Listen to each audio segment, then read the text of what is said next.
What's up, y'all? This is Critic, and today I'm reviewing the new movie that just came out this weekend called Spider-Man No Way Home. You know, a little indie movie that just came out with Peter Parker, and it involves some type of multiverse or whatever. Y'all know what I'm talking about. Spider-Man No Way Home. We've been talking about it for like a year now. It's basically about the events that happen from Far From Home, where Peter gets his secret revealed by Mysterio, and everyone know who he is, and he's having trouble with the identity crisis that's just happening to him. So in order for him to get over that and making sure everyone forgets somehow, he meets Doctor Strange, asks him if there's some other way where people forget that Peter Parker was really Spider-Man. Doctor Strange actually agrees to doing that, but in order for people to forget that Peter Parker's Spider-Man, everyone has to forget, including his girlfriend MJ, played by Zendaya, and Ned, who's Jacob Bateman or something like that. So he don't want that to happen. Spider-Man messes up the spell because he's dumb, and it creates this multiverse that's happening in the film. And that's all I can say without spoiling it.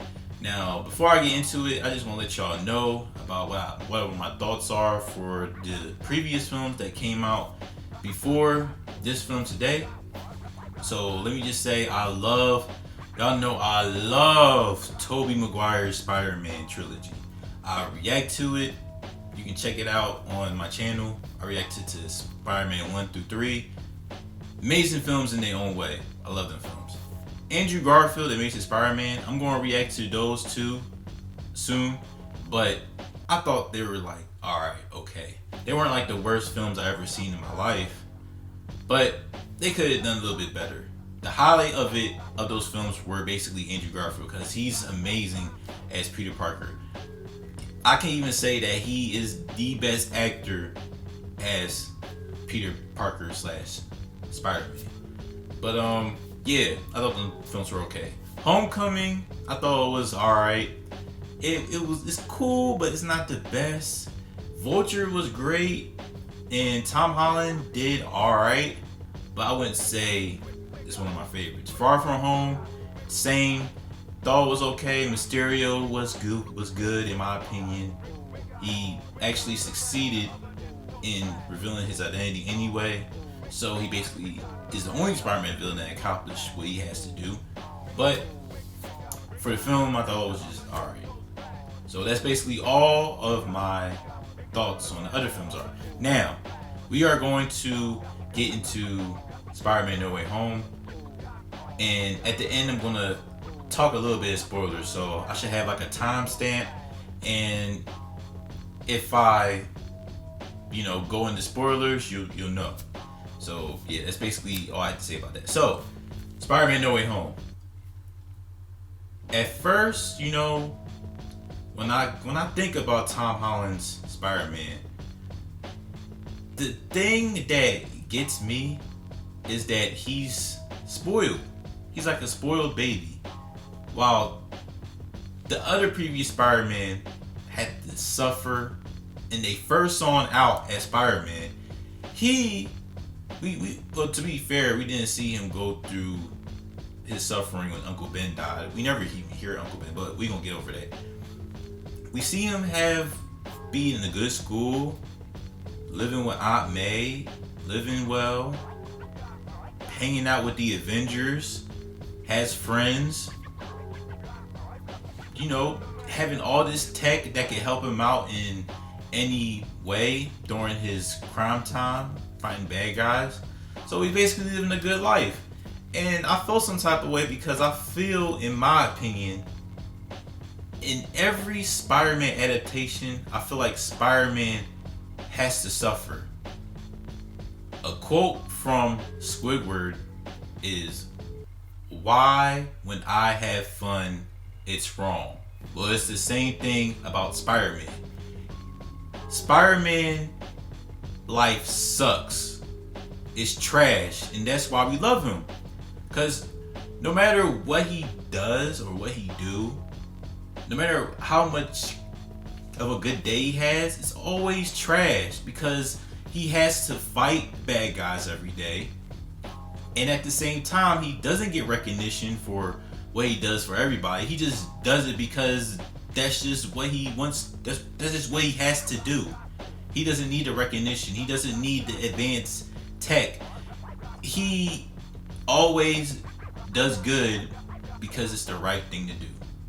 Like Uncle Ben said, with great power comes great responsibility, right? So I feel like Tom Holland didn't get to that point, and so it's like I'm feeling some type of way about these films. Now, heading to No Way Home, they accomplished that big time. In fact, they make Homecoming and Far From Home for me better films because of what happened in No Way Home.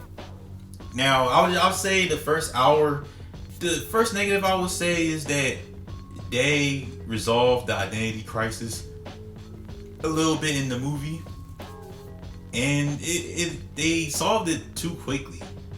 Like, it didn't even really matter in this film. It was just like, oh, your identity's in trouble, yada yada yada, but it's over.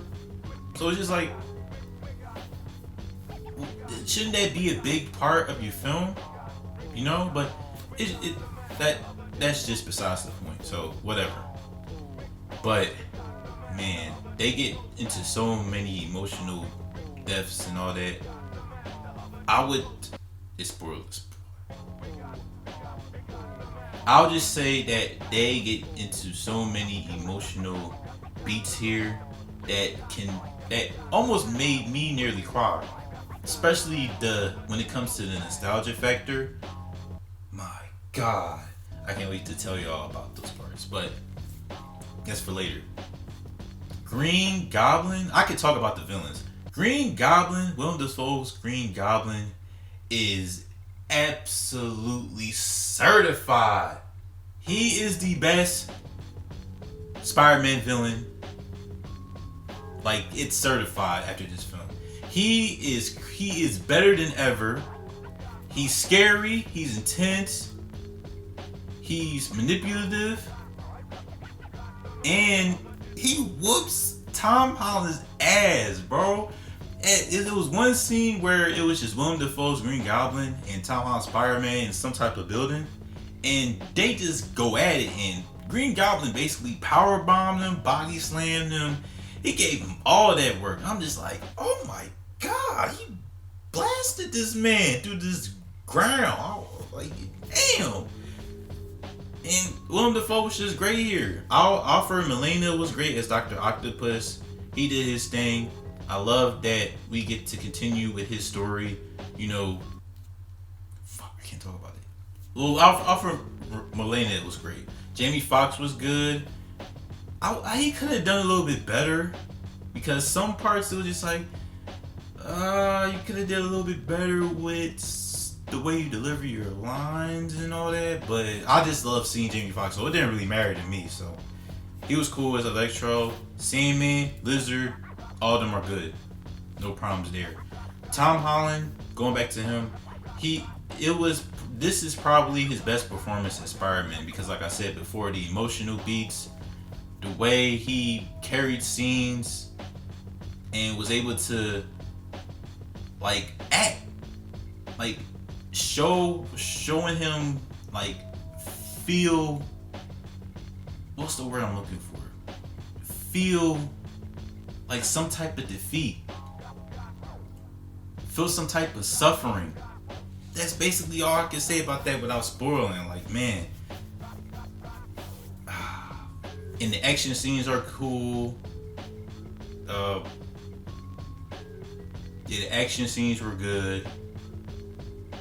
And I'll say the cameos and stuff here were like, I'm gonna be honest, were like the best parts. Like, I was this close to tearing up in some of those parts that we get. And I'm just gonna get to it when I get to it. So, all that being said, the movie is really good, surprisingly. I didn't think I would actually like feel stuff from this movie. I feel like this theme throughout, not just about the film, but the plot, the people that are in it, it's all about second chances. Sometimes, in this franchise, we have endings to certain trilogies that either happened and didn't go as planned, or didn't happen at all that couldn't redeem a character, or some people feel like they should be in some stuff longer.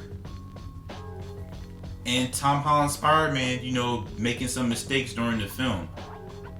And the villains, their first going out were basically bad because of the accidents that they've gone through. Because to be honest, we want the villains to get defeated, but we don't think that these are just tragic people that were involved in accidents. Like Green Goblin was in a bad science experiment. Same with Dr. Octopus. Electro was in an accident, falling into a batch of eels. Lizard trying to cure himself when really he's turned into a lizard. Because if you remember, Dr. Connors as Lizard just wanted to, grow his arm, but it didn't turn out that way. And Sandman, he went into an accident too. So basically, this film is all about second chances. Because everyone deserves a second chance. People make mistakes. Studios make mistakes. Everybody makes mistakes.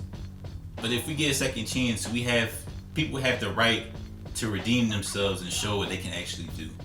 And this with this film, from the acting, from the action, from just the franchise period, being able to give second chances to these characters, to the plot of the story, to this certain franchise, the Tom Holland's franchise, and other movies too, which I can say. So before I get into spoilers, I would say I will give this film, can't believe I'm doing this because I'm usually a hard grader, but I can't help it. I give this film a 4.5 out of 5 stars. It is great, it is fun, it's exciting. It might not have like the best plot line and it might get messy. It's dumb, but at the same time, it is a fun ride to be in. And you will have a fun time watching this film and you will not get bored. I promise you that. So that's basically it for my non-spoiler review for Spider-Man No Way Home. So before I head, I'm going to let y'all know, I'm giving y'all a warning. Spoilers are coming, alright? 3, 2, 1. Oh my God. It was so beautiful seeing Andrew Garfield going through that portal, man. When Ned was using Doctor Strange's... Oh yeah, by the way, I forgot about Doctor Strange. Doctor Strange was just okay or whatever. I didn't even think about him in this film. He was just basically helping Peter out with the multiverse. So it is what it is. So when Ned has Doctor Strange's, equipment or whatever, and was trying to find Peter, and did that little circle magic that Doctor Strange usually do, people in the audience around me were just like, I was just like, oh, that's Spider-Man. And then when he came close, my eyes started to wide, and I was like, no, that's Andrew? Came out the portal, took his mask off. I was like, oh shit, that's Andrew. Everybody was screaming like, ah!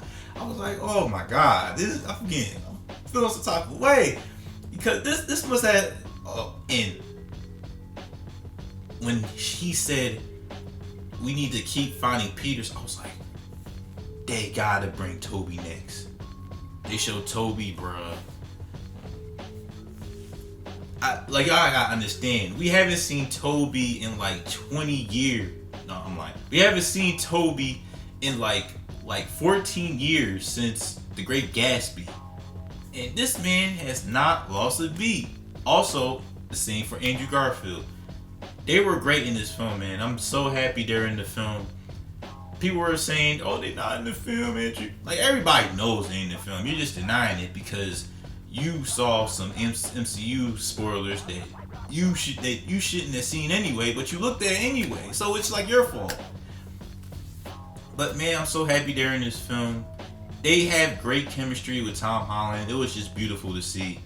It was like three brothers embracing each other for being who they are, being Peter Parkers. Like, man. And they get to conclude their story in a way. Because we haven't really seen Tobey Maguire's Spider-Man 3 ending, but we learned that Tobey Maguire's Spider-Man, they didn't really hint at it, but he probably married to Mary Jane because he says he's back with her. And we see Andrew Garfield still crime fighting, but still, feeling bitter about what happened to Gwen Stacy and trying to redeem himself, which he does in this film by saving MJ falling from the crate, as y'all seen in the trailers. And man, that was emotional because after he saved her, he was just thinking about what if with Gwen Stacy. And Zendaya, MJ didn't know like what was going on, but she was just asking him like, "Are you alright?" And Andrew didn't have to say anything. He was just like, "Yeah." Now I was like, oh my god. And one scene that I was surprised I was getting a little emotional by was Aunt May's death. Now, I know Aunt May hasn't really made the biggest impression in this series, but it's like you've seen this character throughout the films, and you feel the tone of the films, Spider-Man from Civil War to now. You're like, oh, this is not gonna happen. Ain't gonna be no consequences. And then boom, Green Goblin comes, does some savage shit, hit Aunt May with the glider. I was like, okay, she either gonna get knocked out or, they gonna cover her up. They don't do that. She dies. And then the score pops up, and then what sells it is Tom Holland's acting when he sees, Aunt May's dying in the ground slowly. And he's just like, man, please don't die. Stop messing with me, Aunt May. Please stay alive. And she dies, man. And that just goes to show that life's just not fair for Spider-Man. And what made me happy about Tom Holland's Spider-Man, what made me accept his Spider-Man moving forward, was that he made the ultimate sacrifice of having Doctor Strange put that spell of everybody not remembering who he is as Spider-Man. Even when his Aunt May died, like, he has nobody to care for him, no friends, family, nothing. It's just him by himself. And he's even living in his own apartment. And now he is making his own costume, which we've been waiting for since 2016. And I am so happy that it happened, because now this is not the end of Tom Holland's Spider-Man. This is a new beginning that I'm very excited for. And hopefully, because I know John Watts is doing Fantastic Four, hopefully we see a new director with a new vision that can get Tom Holland's Spider-Man into a serious format, which we've been waiting for since 2016. So, and one more thing. Welcome back, GOAT Charlie Cox. Thank you for coming back. We see Kingpin came back for the Hawkeye show, and now you come back for this film. I cannot wait to see you return. Hopefully you come back for episode 6, maybe. I don't know. But we are happy to see you back, King. Thank you. So yeah, that's basically it for spoilers I want to talk about. My review for it. Like I said before, I gave this a 4.5 out of 5 stars. And it's just great, man. Go ahead and watch it. It is amazing. I'm going to watch it again this weekend and probably, see some things that I haven't seen. That's probably like some Easter eggs or whatever.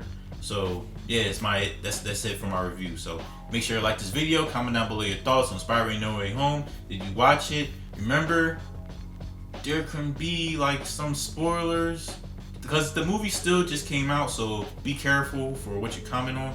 But tell me your favorite moments or whatever, and subscribe to the channel and hit the notification button to be the first to see my new content. Oh yeah, by the way, y'all, I forgot to talk about this.